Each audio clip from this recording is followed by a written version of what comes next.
Hey, this is Max with ruthmannco, and in this video I turned 3 live edge slabs into 2 completely unique end tables.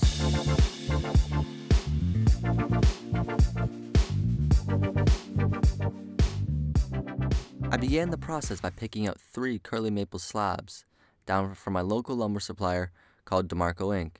They have always been extremely helpful over the years at growing my skills as a woodworker. If you're in the greater Toronto area, I highly recommend checking them out. After getting the 3 slabs to my shop, I began breaking them down into the material that will be used for the base and the material that will be used for the tops. I want to prevent the chance of wood movement as much as possible in the table bases, and for that reason I'm not using one solid piece of wood as the base. I break them down into dimensional pieces and then glue it back together, alternating grain direction. Now, if you don't have a bandsaw in your wood shop, I highly recommend you get one as soon as possible. It made this step a whole lot easier. After breaking down the material, the next step is take the material to the joiner. At the joiner, I make one edge perfectly 90 to the face, and then I take it over to the table saw and make the other edge parallel to the first edge. I'm only taking about a 30-second off with the table saw, and that's to reduce the chance of any blade deflection. Now it's time to glue it back up into one panel after just spending several hours breaking it down into small strips. I think I went a little heavy on the glue, as when I was applying clamping pressure, the right side there wanted to run away on me. I just hit it with a mallet and it really fixed it up, but it was just a little bit annoying. I added 2 more clamps to the top just to ensure I had good clamping pressure. Next up was laminating the 2 pieces together that will form the leg of these tables. It is important to ensure that the face is perfectly flat, otherwise a proper lamination cannot be made. Now, gluing up 2 pieces lathered in glue is like trying to pick up a slimy fish. So I have found that the easiest way to reduce the fish effect is by putting clamps down flat on the table, clamping the pieces, and then flipping it upright, and then adding the rest of the clamps. I then apply really as many clamps as I have in my shop, and really what I have space on the piece for. It's honestly kind of a fun game to see how many I can fit on this piece. I personally love using Bessie clamps. The unit clamps are actually my favorite, and they're my most commonly used in the shop. If you'd like to get yourself a pair, check the link in the description. I think I used as many clamps as this piece had space for. If you think I could have fit more, drop a comment down below. After the glue dried, I took the piece to the table saw and cleaned up one side that I could use as a reference edge towards the fence on the miter saw. One issue with a 12-inch miter saw, especially making a full cut like this, the blade likes to deflect a lot. So I like to cut a little oversized and then work my way in, taking just a slight pass every time until I reach my final dimension, and that tends to get rid of any blade deflection that may have occurred. Making 2 pieces exactly the same length using a tape measure is just about as lucky as winning the lottery. So I like to use the piece that I first cut as a reference to cut the second piece. The base for this table doesn't have any specific dimensions, so essentially it's up to my creativity on how I really want it to look. So I tape a couple pieces of paper together and mark out the rough size of the material, and then begin sketching the curves inside of that rough material. That allows me to get out any design errors before I take the actual material to the bandsaw and cut it up. I found a block of ash laying around my shop that I was able to cut down to fit the dimensions of the legs. This allowed me to take the drawing I had and turn it into a real leg without again ruining the final piece. I'm cutting a bunch of relief cuts so that my 3/4 inch blade can make that curve without getting pinched. And of course, I forgot to check the height of my guide, and I had to stop midway through. That's why it's really nice to have a foot brake on this Laguna 14BX. I'd highly recommend getting a bandsaw with one. And now it's time to cut the real pieces. This actually had me really stressed because I basically used up all 3 slabs, and I had no room for error. Luckily, I was able to test on that piece of ash first, so I knew exactly the steps I needed to take to make this cut, although that only provided a little bit of relief to the amount of stress I was feeling.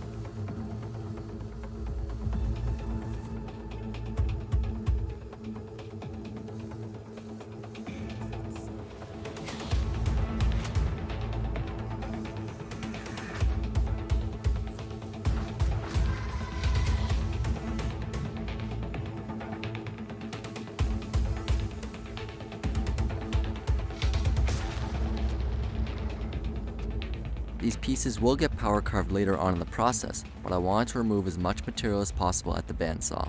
Anyways, enough of me talking, let's get back to the suspenseful music.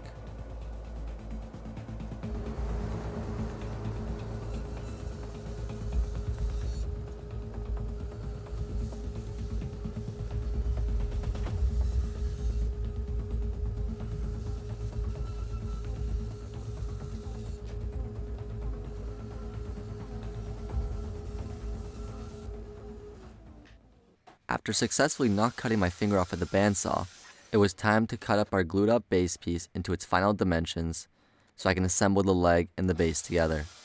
The track saw was the perfect tool for this. Just make sure to clamp the track down, as the track saw likes to move the track due to its weight.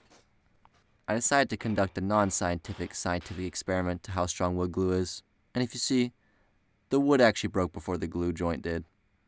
Because the base doesn't have to be any specific dimension, I just grabbed the measuring cup I had laying around the shop and traced it on to the corners to find my radius. I trimmed off the bulk of the material over at the bandsaw, and then took it over to the rigid belt sander to do the final shaping on the corner. This oscillating spindle sander and belt sander is the only rigid tool you'll find in my shop, but I'd recommend you get one in your shop as well. It's a fantastic tool. I find that because both the legs aren't the same dimensions, the only way to really accurately measure and drill holes is using a template. So I find a nice 1/2-inch piece of plywood, cut it down here to its rough size at the scroll saw. Really could do it on any tool, but I just like using my scroll saw in between. So I cut it to the rough size of the base of one of the legs, mark out where I really want those holes. Again, up to my discretion here. There's no real right spot or wrong spot. I'm just making sure that in the power carving process that the bolts I put in the bottom are not going to get in my way. I hope you're not tired of the suspenseful music as I bring this in again. This was another very stressful step in the process because I really also only had one chance to mark these holes accurately, and if I mess it up, if I go to glue up the base and the leg, it just won't work.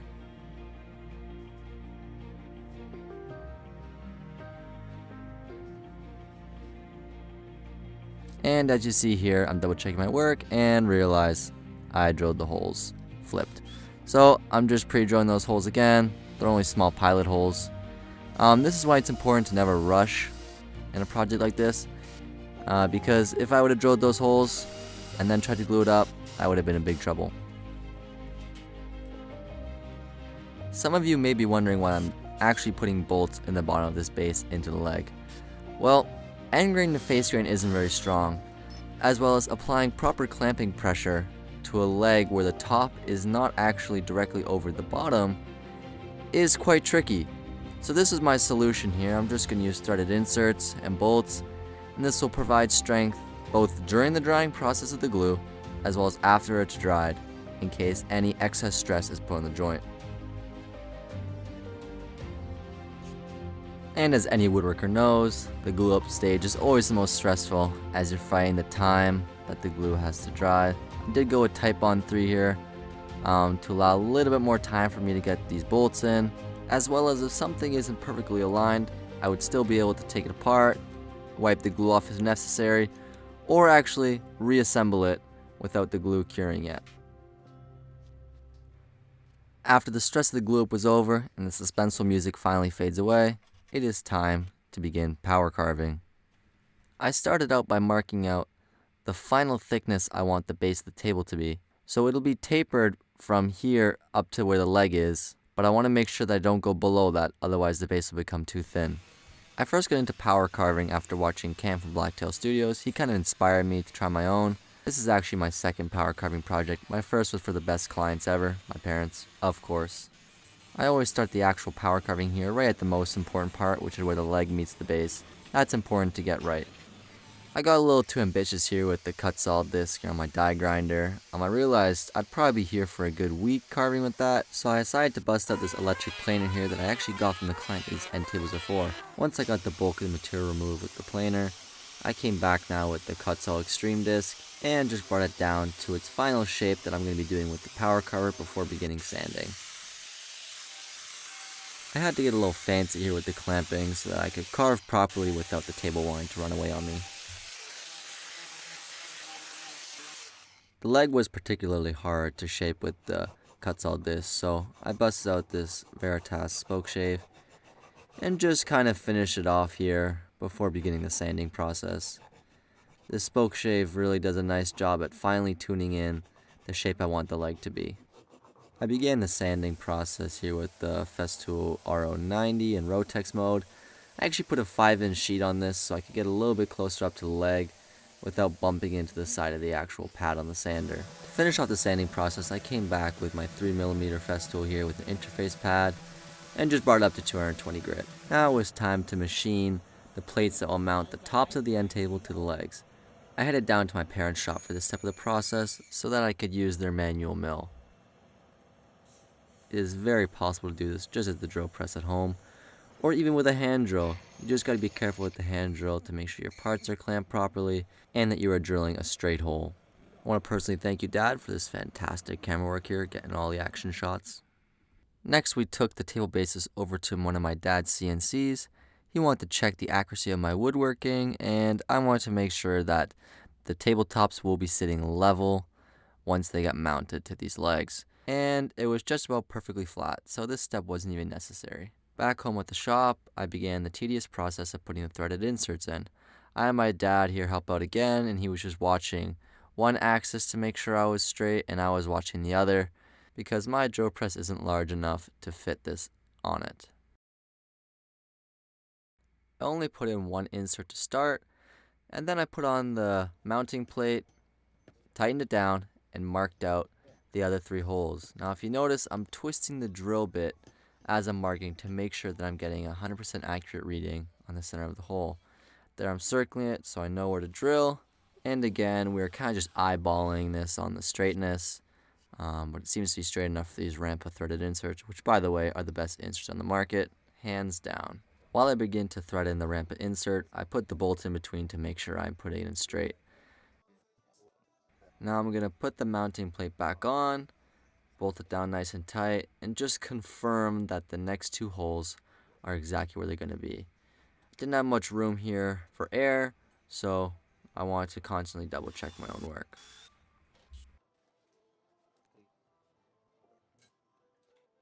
If you notice, my dad's walking around there in the back holding a fly swatter. He's actually the unofficial fly swatting champion. Please comment down below congratulating him on that achievement. He worked really hard for it.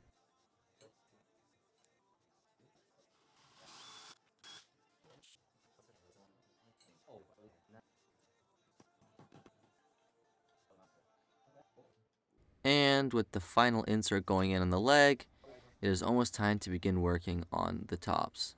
I started out by removing any bark or loose material in the voids that I'm going to be filling with epoxy.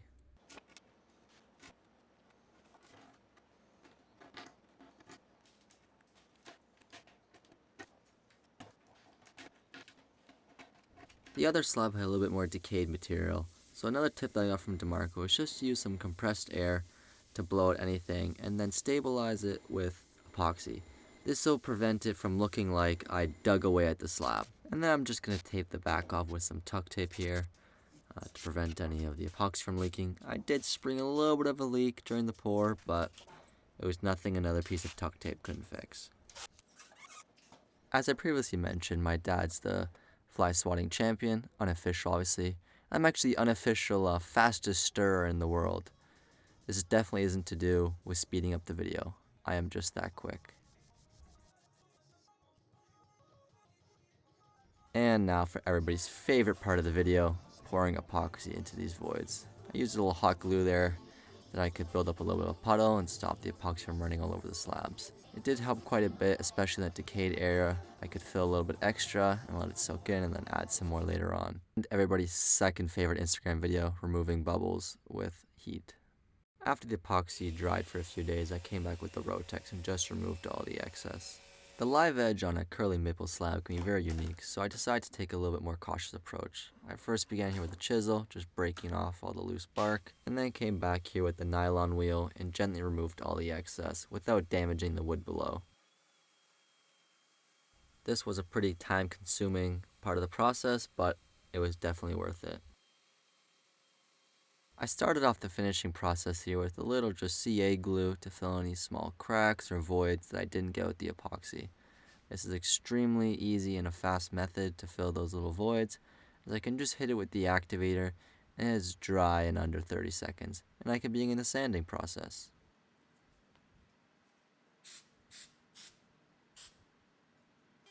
I went with a simple 3/8 round over for all the corners. I didn't want to get too fancy, as I wanted to leave the attention to the slab itself. I cleaned up the corners by running through the grits from 120 grit all the way up to 220 grit. And then I began on the surface here with my Festool ETS 125 with a 6-inch pad on it. Yes, that is possible. And again, went from 120 all the way up to 220. And obviously I had to laser the bottom, leave my branding, and the year they were made, just so when they find them 200 years from now they know when they were made. This laser engraver from Amazon has been absolute saving in the shop. If you guys have found this video entertaining or educational in any way, shape, or form, I kindly ask you to do me the favor and hit that subscribe button. As I began the process here of mounting the top to the base, I really just played around with it until I thought it looked good. The only concern I really had in this process was making sure that the slab wasn't too far forward or backwards, and that would cause it to be unbalanced. After I finished marking out where I wanted the top to be, I just used some pieces of plywood and some double-sided tape here to make myself a little jig to begin routering out the recess for the mounting plate. I just used my DeWalt cordless router here with a templating bit.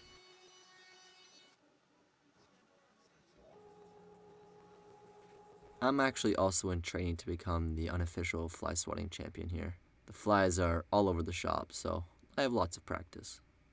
I busted out the big Bosch router here with a 1/4-inch spiral upcut bit to remove the bulk amount of material and bring the recess to its final depth. I leave a little island in the middle there so my plate can reach all around without falling into the hole, and then I just come back and get rid of it at the end.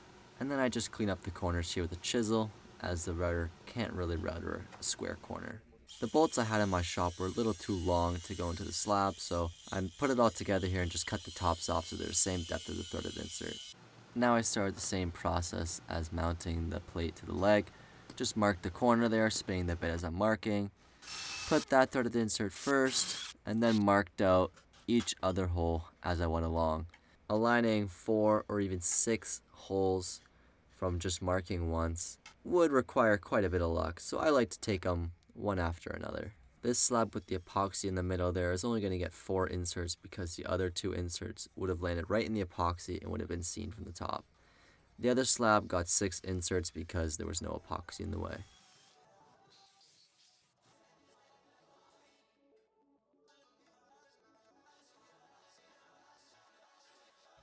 I just wanted to double check my work here, so I put the leg in and screwed it down, and everything lined up perfectly. I ended up spray painting the mounting plates just with a semi-gloss finish. I think it's just that small little touch that makes it. And now it's time to oil the slabs. I use here a Linea product called Duo. I normally give 2 coats, for the base I only did 1. Although mixing the catalyzer is kind of a pain, I find over time you get a good hang of how much you need to mix for the amount of wood you have to oil. Now for the favorite part of any project, when you put that finish on and the grain and the colors just really pop.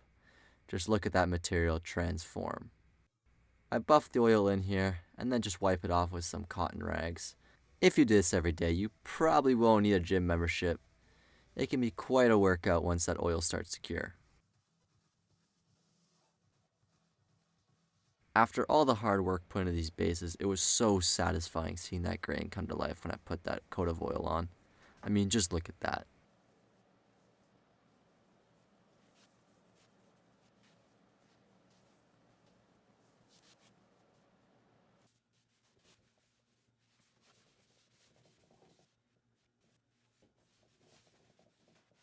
After the oil had finished cured, it was time to assemble them. And as you can see, that black plate really looks nice underneath. It gives it a more finished look. Just to finish it off, I put some carpet spikes on, so the table wouldn't leave an indent on the customer's carpet.